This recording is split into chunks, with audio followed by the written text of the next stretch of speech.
Vea eso. Hola amigos del Ministerio La Reforma Evangélica, hermanos de la Iglesia Cristiana Evangélica en Colombia y en otras latitudes, y amigos en general. Es un placer estar con ustedes una vez más en esta mañana, justamente en este periodo de estrechura que ha generado a nivel no solamente de Colombia sino del mundo esta pandemia del coronavirus COVID-19, sí, pues, no solamente a nivel de Colombia sino a nivel mundial. Estamos en la correspondiente cuarentena que corresponde y que todos debemos acatar conforme a un orden legal y también conforme a un orden bíblico. Pero lo cierto es que nosotros estamos aquí meditando en la Biblia, la palabra de Dios, y nosotros estamos manejando aquí centralmente tres tesis. Y esas tres tesis en estos videos, porque este ya es el quinto video de esta serie, estas tres tesis son: la pandemia del coronavirus es un llamado al mundo en general al arrepentimiento. Un llamado al mundo en general al arrepentimiento, como lo podríamos ver más exactamente en el libro de Ezequiel, capítulo 22, versículos 23 al 31. Un llamado de Dios al arrepentimiento. La segunda tesis es que la pandemia del coronavirus COVID-19 es un llamado del Señor en ley al arrepentimiento a la iglesia evangélica, como lo podemos ver claramente en ese pasaje que está en Segunda de Crónicas, el capítulo 7, en el versículo 14, donde claramente la palabra del Señor nos dice lo siguiente: si se humillare mi pueblo, sobre el cual mi nombre es invocado, y oraren y buscaren mi rostro, y se convirtieren de sus malos caminos, entonces yo iré desde los cielos y perdonaré sus pecados y sanaré su tierra. Esta es una sentencia que compagina igualmente tanto para la época del antiguo pacto, la antigua dispensación de la ley, como para esta época del nuevo pacto y la nueva dispensación de la gracia. Luego podemos ver lo que dice la palabra divina en el libro de Joel, capítulo 1, versículos 13 y 14. Repito, Joel capítulo 1, versículos 13 y 14, donde la palabra divina claramente dice: ceñíos y lamentad, sacerdotes, y gemid, ministros del altar, venid, dormid en silicio, ministros de mi Dios, porque quitada es de la casa de vuestro Dios la ofrenda y la libación. Proclamad ayuno, convocad a asamblea, congregad a los ancianos y a todos los moradores de la tierra en la casa del Señor vuestro Dios, y clamad al Señor. Luego podemos mirar también el capítulo 2 de Joel, versículos 12 al 17. Repito, Joel capítulo 2, versículos 12 al 17, donde la palabra del Señor dice: por eso pues ahora dice el Señor, convertíos a mí con todo vuestro corazón, con ayuno y lloro y lamento. Rasgad vuestro corazón y no vuestros vestidos, y convertíos al Señor vuestro Dios, porque misericordioso es y clemente, tardo para la ira y grande en misericordia, y que se duele del castigo. ¿Quién sabe si volverá y se arrepentirá y dejará bendición tras de él? Esto es ofrenda y libación para el Señor vuestro Dios. Tocad trompeta en Sión, proclamad ayuno, convocad asamblea, reunid al pueblo, santificad la reunión, juntad a los ancianos, congregad a los niños y a los que maman. Salga de su cámara el novio y de su tálamo la novia. Entre la entrada y el altar lloren los sacerdotes ministros del Señor y digan: perdona, oh Señor, a tu pueblo, y no entregues al oprobio tu heredad, para que las naciones se enseñoreen de ella. Porque han de decir entre los pueblos: ¿dónde está su Dios? Y el Señor, solícito por su tierra, perdonará a su pueblo. Pues esta lectura pues debe ser objeto de algunas acotaciones en concordancia con el mensaje del Nuevo Testamento y del Nuevo Pacto de la Gracia, porque esta es una lectura pues del Antiguo Testamento. Y debemos decir que en primer lugar ya no hay sacerdotes hoy, sino que lo que hay es pastores en la iglesia del Señor. En segundo lugar, lo que debemos dar a entender es que cada creyente es igualmente un sacerdote delante de Dios. Cada creyente es un sacerdote delante de Dios, y no tenemos que ir a un santuario en específico como lo era el antiguo santuario del templo, sino que cada creyente puede invocar al Señor en su casa, como lo dice claramente el Señor allá en Mateo en el capítulo 7. Entra a tu cuarto y cerrada tu puerta, busca a tu Padre que está en lo secreto, y tu Padre te recompensará en público.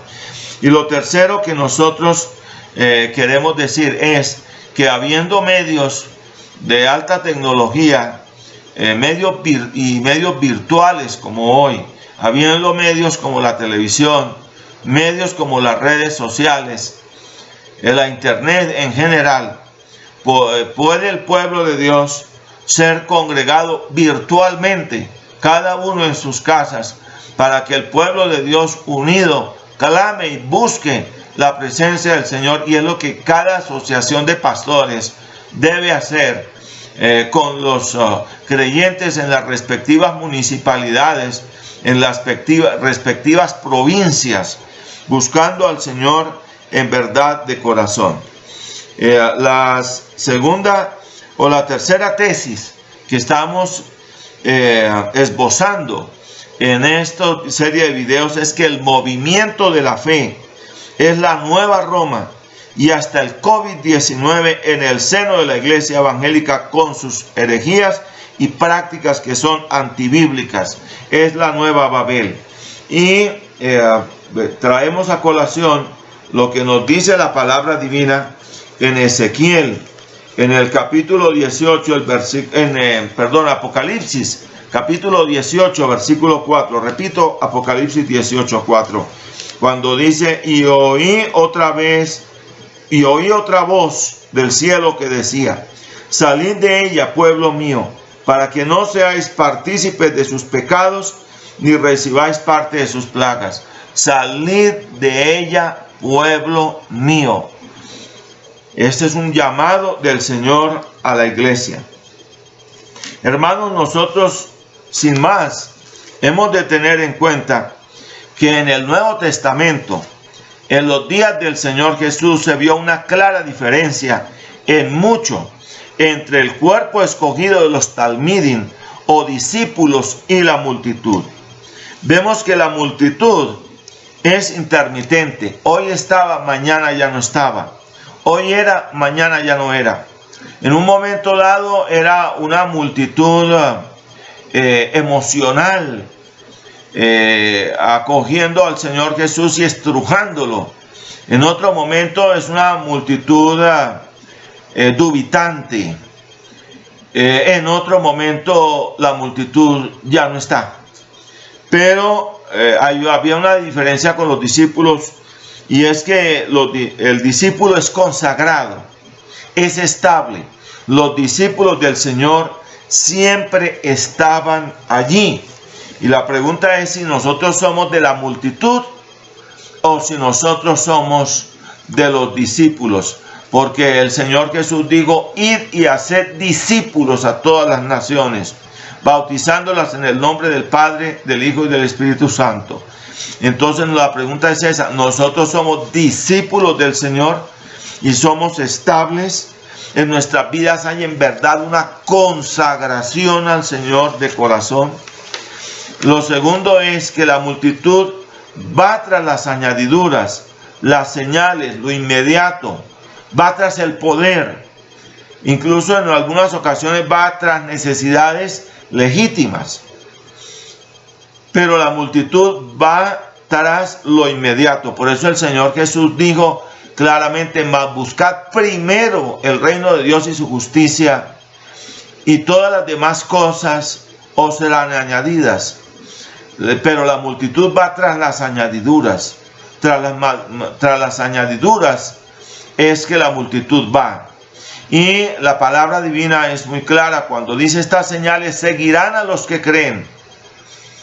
Y noten que dice: estas señales seguirán a los que creen. No dice: los que creen seguirán estas señales. Y la multitud va tras las señales.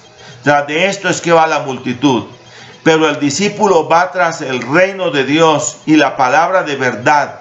El discípulo busca la verdad. Eso es lo que el discípulo busca. Cuando el Señor Jesús, en una forma literal, en una forma, digámoslo así, cruda, presentó su mensaje preciosísimo de la encarnación y de su obra redentora en la cruz del Calvario, allá en Juan capítulo 5, cuando el Señor Jesús hablaba allí en esta palabra evangélica de lo que eran las bondades de su encarnación y su redención, los judíos no entendieron lo que el Señor hablaba y se escandalizaron, y muchos de ellos dejaron de creer en Él y lo abandonaron. Y cuando los discípulos notificaron al Señor Jesús de eso, el Señor Jesús dijo: ¿y queréis vosotros iros también? ¿Y qué dijo el Señor? ¿Y qué dijo el apóstol Pedro en este caso? Señor, ¿a dónde iremos si tú tienes palabras de vida eterna? Noten que los discípulos no iban tras las señales ni tras los milagros. Los discípulos iban tras la palabra de verdad. Y lo que nos enseña Mateo cuando dice buscar el reino de Dios y su justicia es ir tras el mensaje evangélico de la gracia, de la justificación por la fe, de la preservación eficaz, ir tras el mensaje de la obra redentora de Cristo en la cruz del Calvario, ir detrás de todas estas verdades que la palabra del Señor nos enseña. También vemos que la multitud va tras los milagros y las necesidades, sí, pero el discípulo va tras el perdón de sus pecados, la santificación, va tras la comunión con Dios. Detrás de esto es que va el discípulo, de estarle pidiendo al Señor cada día: Señor, santifícame más, dame más santidad, Señor, obra en mí, Señor, hasta que se refleje en mí la imagen de Cristo. Tras de esto es que va el discípulo, tras los tesoros espirituales de la sabiduría, la paciencia, la constancia. Los discípulos van detrás de esto, tras el fruto del Espíritu Santo en sus vidas. A nosotros nos han enseñado falsamente a ir tras un evangelio con un énfasis en el poder por encima de la verdad, en las añadiduras, mas no en el reino santo de Dios y la consagración al mismo mediante la cruz. Y veamos lo que al respecto nos dice el Evangelio de Marcos en el capítulo 6, en el versículo 33. En Marcos capítulo 6, en el versículo 33, la palabra del Señor claramente nos dice lo siguiente: pero muchos los vieron. Marcos capítulo 6, versículo 33.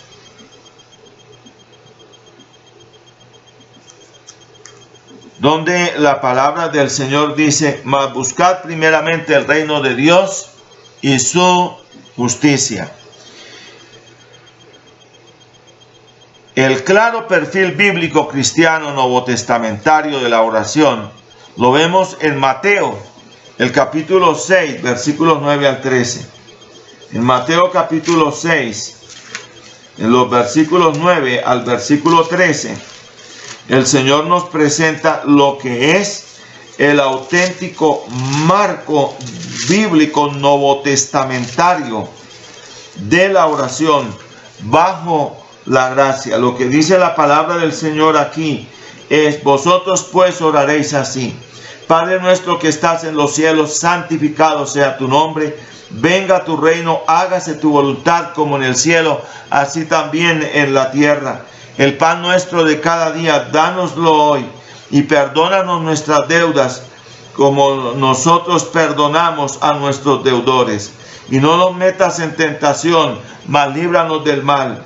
Porque tuyo es el reino y el poder y la gloria, por los siglos de los siglos. Amén.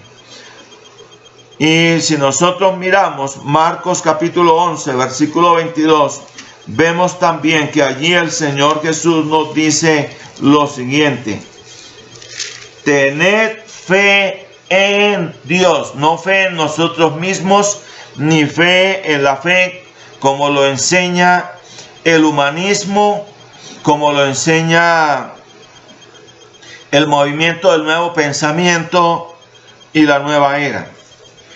El Señor nos enseña a pedir al Señor, buscar al Señor, llamar o invocar al Señor, su soberanía, su señorío, la sumisión en fe a su voluntad.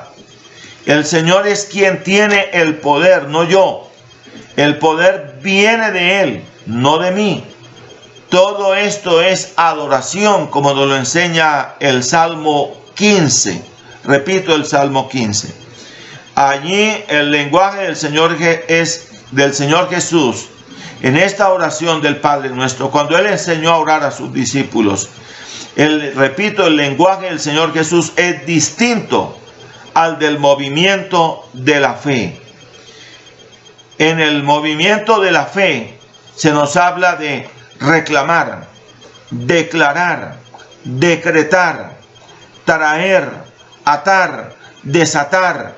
Y porque la idea es de una palabra creativa mediante la cual nosotros en la presencia de Dios, allí en el lugar santísimo de Dios en oración, nosotros creamos cosas como si en nosotros la palabra tuviera un poder, una fuerza energética creadora. Esa es una concepción pagana de corte hindú-budista, pero esta no es una concepción propia de la Biblia, la palabra de Dios. Por eso es que hay un libro que se llama La Cuarta Dimensión, de Paul Yonggi Cho, llamado ahora David Yonggi Cho, que es muy usado en comunidades de corte esotérico, en sectas de corte esotérico, como el método Silva de control mental, porque exactamente cala y cuadra ese mensaje con ese contenido de la actitud mental positiva. Pero el Señor no nos enseñó la actitud mental positiva camuflada de cristiana. El Señor nos enseñó fue la verdad, a humillarnos ante la soberanía de Dios, pedir, no declarar, buscar la presencia de Dios, llamarlo, invocar su santo nombre. Entonces, repito, allí el lenguaje del Señor Jesús es distinto al lenguaje del movimiento de la fe. Mira usted bien lo que dice la Biblia, la palabra de Dios.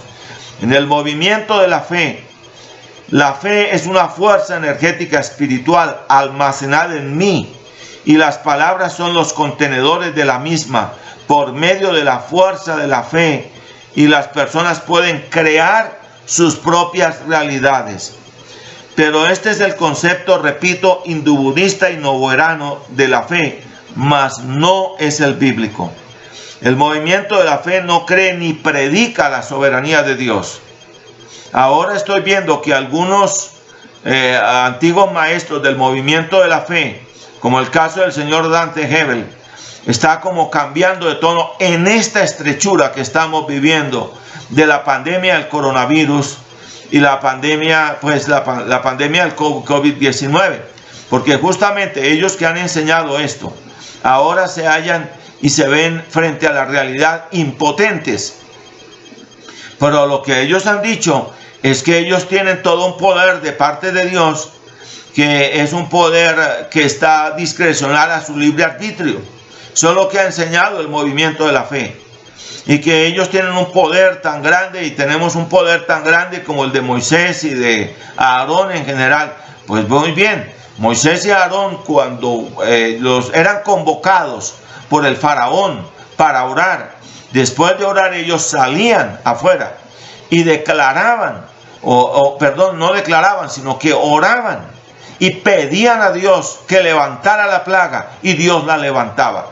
Pues que lo hagan así ahora los líderes del movimiento de la fe, después de estar orando en la Casa Blanca en los Estados Unidos, después de estar allí con el presidente o de estar con los presidentes de América Latina en los respectivos palacios de gobierno de las respectivas naciones latinoamericanas, que salgan afuera, que salgan aquí en Colombia a la Plaza de Bolívar los que se dicen apóstoles y profetas y declaren el fin de la pandemia y que la pandemia se retire como por ensalmo, y los que estén enfermos sean curados inmediatamente. Que se vea esto como ellos pretenden antibíblicamente y han estado enseñando antibíblicamente. Pero lo cierto es que el movimiento de la fe no cree ni predica la soberanía de Dios. Para el movimiento de la fe, Dios es un ser de fe en la fe, que sabe de algunas buenas fórmulas de fe y nos las da a conocer por el Evangelio. El movimiento de la fe ha redefinido por completo el concepto bíblico de la fe. La presentación que él mismo hace de Dios es consecuentemente muy diferente del que hace la Biblia, y con ella la Iglesia del Señor, la Reforma Protestante, la fe puritana y el consenso cristiano en general. Esta es la verdad que nosotros tenemos que poner en claro ante ustedes, mis estimados hermanos, pero nuestro tiempo se ha acabado y nosotros les deseamos de verdad, las más ricas bendiciones del Dios del cielo. Que el Señor les bendiga. Mediten bien en esta palabra. Y si ustedes pueden pasarle este video a otros, pásenselos a otros hermanos creyentes de la Iglesia del Señor. Pásenselos para que observen, para que miren bien la realidad, porque todas estas cosas hay que examinarlas a la luz de la Biblia, la palabra de Dios. Muchas gracias por habernos recibido en este quinto video. Les habló su hermano en Cristo, Daniel Ardila Uribe, del ministerio La Reforma Evangélica. Hermanos, es tiempo de buscar al Señor, es tiempo de abrir la Biblia. El mundo en esta época de cuarentena no habla ni por el forro de que ahora que estamos forzadamente estamos congregados en nuestras casas, abramos la Biblia y busquemos la presencia de Dios. No habla de esto, pero nosotros sí hablamos de eso. Es el tiempo de buscar la Biblia, la palabra de Dios, buscar al Señor y examinar qué es lo que realmente la Biblia dice y enseña sobre lo que es la soberanía de Dios y lo que es la fe en Dios, qué es lo que la palabra de Dios enseña, y no comernos la colombina falsa que nos enseñan estos maestros del evangelio tipo magia, el evangelio del decláralo y recíbelo, y del reclámalo, etcétera, el decrétalo y cosas por el estilo. Mis estimados hermanos, que el Señor les bendiga ricamente. Shalom.